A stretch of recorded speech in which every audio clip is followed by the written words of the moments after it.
Bismillahirrahmanirrahim. Assalamualaikum warahmatullahi wabarakatuh. Jumpa lagi dengan cerita kita, yang kali ini akan mengambil cerita tentang Perang Khandaq.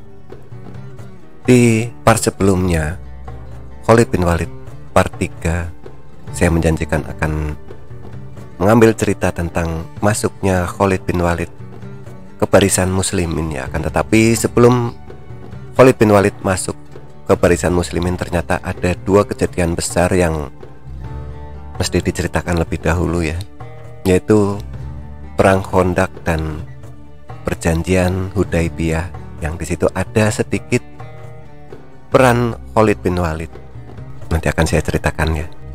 Dan untuk kawan-kawan yang belum menyimak part ketiga Khalid bin Walid bercerita tentang Perang Hamrat Asad, silakan nanti saya pin link di pojok kanan atas.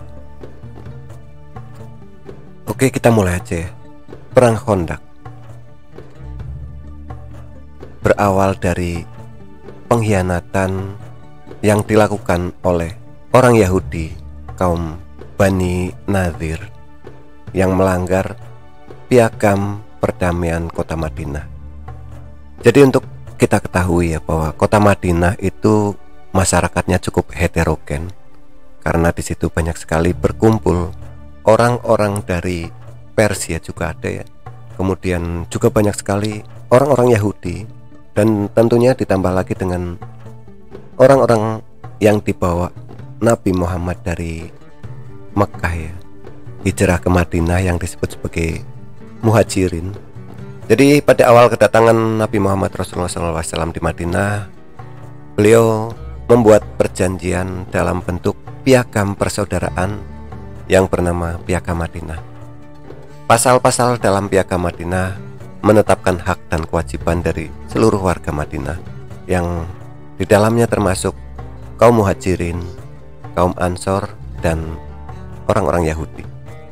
Piagam Madinah tersebut telah disepakati oleh seluruh golongan masyarakat yang ada di Madinah sebagai hukum atau sebagai suatu konstitusi. Akan tetapi di dalam perjalanan piagam perdamaian tersebut, seperti yang diceritakan di dalam Quran juga ya, bahwa di dalam hati para orang Yahudi itu muncul kebencian terhadap agama yang dibawa oleh Nabi Muhammad Rasulullah SAW, dan mereka dengan sengaja itu menyalahi perjanjian damai tersebut, mengganggu muslimin, dan kemudian sampai pada puncaknya yaitu mengadakan percobaan pembunuhan kepada Nabi Muhammad Rasulullah SAW. Dan itu membuat kaum muslimin itu tidak bisa tinggal diam ya. Dan kemudian Nabi Muhammad Rasulullah SAW itu mengumpulkan pasukan untuk bergerak ke markas orang Yahudi kaum Bani Nadir. Dan pada awalnya sebenarnya orang-orang Bani Nadir ini berniat akan meninggalkan Madinah. Akan tetapi ada seseorang bernama Abdullah bin Ubay bin Salul, yang kita tahu ya, yang pada perang Uhud Abdullah bin Ubay bin Salul itu menghasut pasukan muslimin sehingga 300 orang kembali ke Madinah, tidak mau ikut berperang. Ini kembali beraksi dan kemudian menghasut orang Bani Nadir untuk berperang melawan Nabi Muhammad Rasulullah SAW. Dan akhirnya orang Bani Nadir itu membuat strategi defensif di markas mereka. Dan itu terjadi karena Abdullah bin Ubay bin Salul itu menjanjikan akan mendatangkan bala bantuan dari Bani Quraidah dan Ghatafan. Jadinya orang Bani Nadir itu berani. Kemudian Nabi Muhammad mengepung markas orang Bani Nadir ini, sehingga selama 6 hari orang Bani Nadir itu terkepung di markas mereka, tidak bisa keluar. Sampai akhirnya stok makanan menipis dan bala bantuan yang dijanjikan oleh si munafikun Abdullah bin Ubay bin Salul itu tidak kunjung datang. Dan akhirnya orang-orang Bani Nadir menyerah kepada Nabi Muhammad Rasulullah SAW. Dan akhirnya orang-orang Bani Nadir tersebut diusir dari Madinah. Dan tentunya karena mendapatkan pengusiran tersebut, orang Bani Nadir sakit hati. Yang namanya orang sakit hati pasti akan mencari-cari cara gimana caranya untuk membalas dendam. Dan kemudian mereka, orang Bani Nadir itu bergerak ke Mekah. Untuk apa? Yaitu untuk memprovokasi orang-orang Quraisy untuk menyerang ke Madinah yang merupakan musuh bersama. Dan itulah ya, sampai di Mekah orang-orang Bani Nadir itu menceritakan atau membocorkan rahasia kelemahan dari pasukan muslimin, sehingga itu menimbulkan semangat orang Quraisy untuk menyerang Madinah dan juga untuk membalaskan dendam kekalahan mereka di perang-perang sebelumnya. Dan juga ternyata kalau kita melihat dari topologinya atau jalur perdagangan antara Mekah dan Syam atau Persia, itu juga harus melewati Madinah. Jadi kalau misalkan Madinah itu menjadi tempat untuk musuh mereka kaum Quraisy, yaitu Nabi Muhammad SAW, tentunya itu akan menimbulkan kerugian sendiri buat para kabilah dagang kaum Quraisy. Sehingga bagaimana caranya kaum Quraisy tetap pengen menghancurkan Nabi Muhammad Rasulullah SAW yang pada saat itu ada di Madinah.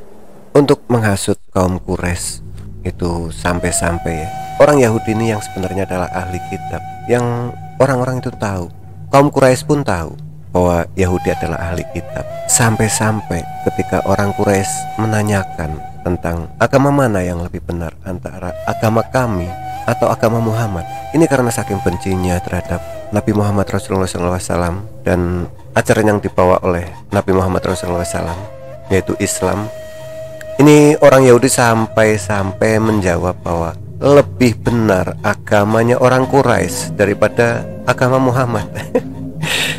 Ini memang karena sudah ditutup oleh kebencian. Dan juga kita tahu ya bahwa di dalam kitab-kitabnya orang-orang seperti Bani Nadir ini selalu mempunyai keinginan untuk membunuh utusan Allah.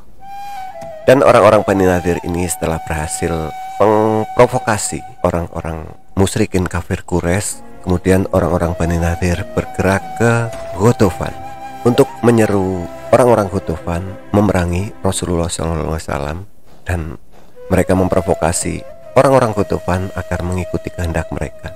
Dan mereka juga menjelaskan bahwa orang-orang Quraisy juga telah bergabung dengan orang Bani Nadir untuk mendukung ide menyerang Madinah. Dan akhirnya orang-orang Ghatafan pun bersatu dengan orang-orang Yahudi dan orang-orang musyrikin kafir Quraisy.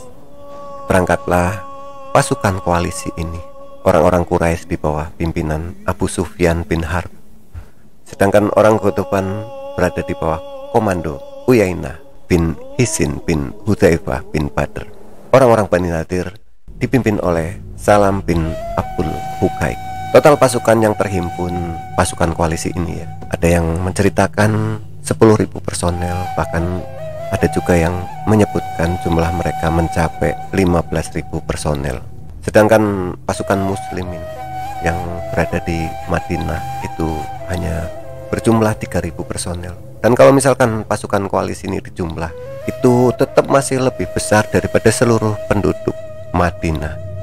Dan tentunya ya, jumlah pasukan yang mencapai 10.000 tersebut merupakan jumlah yang luar biasa besar, yang kalau misalkan dihadapi oleh muslimin di lapangan terbuka, maka pastinya bisa saja muslimin kalah. Dan juga di dalam kota Madinah sendiri masih banyak perkeliaran para munafikin.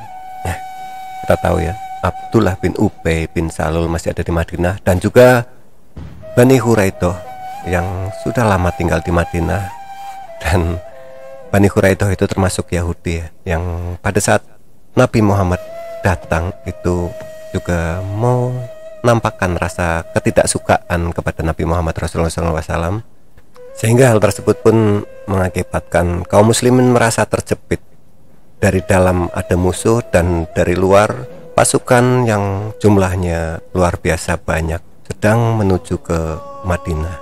Di dalam perjalanan para kafir Quraisy itu ke Madinah, mereka sempat istirahat di Maruk Zahran, sekitar 4 km dari Mekah. Di tempat inilah pasukan Quraisy bertemu dengan beberapa kabilah yang juga telah mengadakan kesepakatan dan menanti mereka untuk bergabung.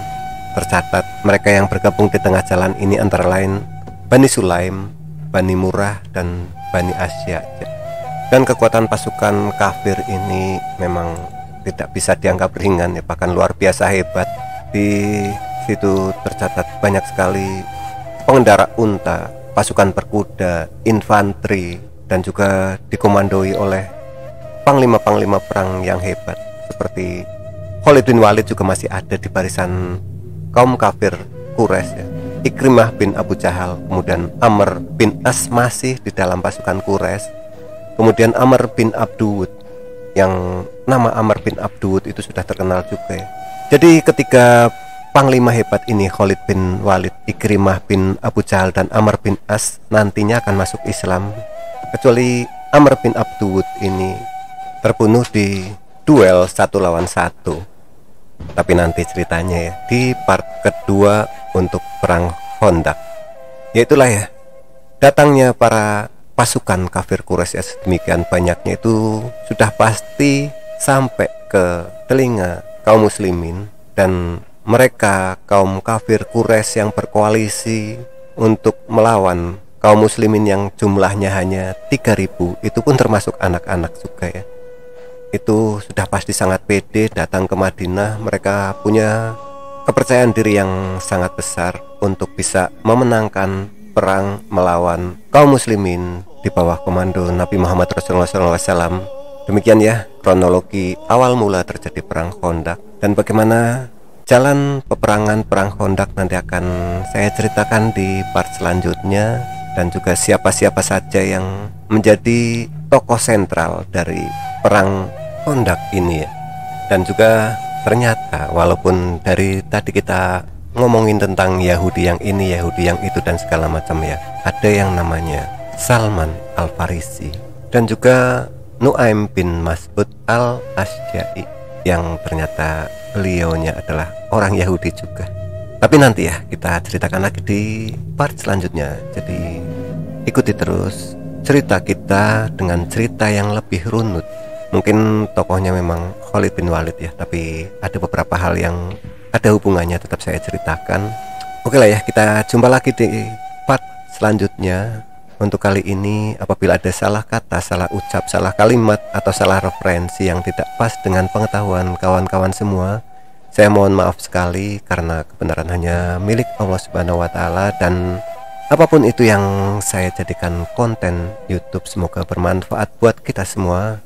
Wabillahi taufik wal hidayah. Wassalamualaikum warahmatullahi wabarakatuh.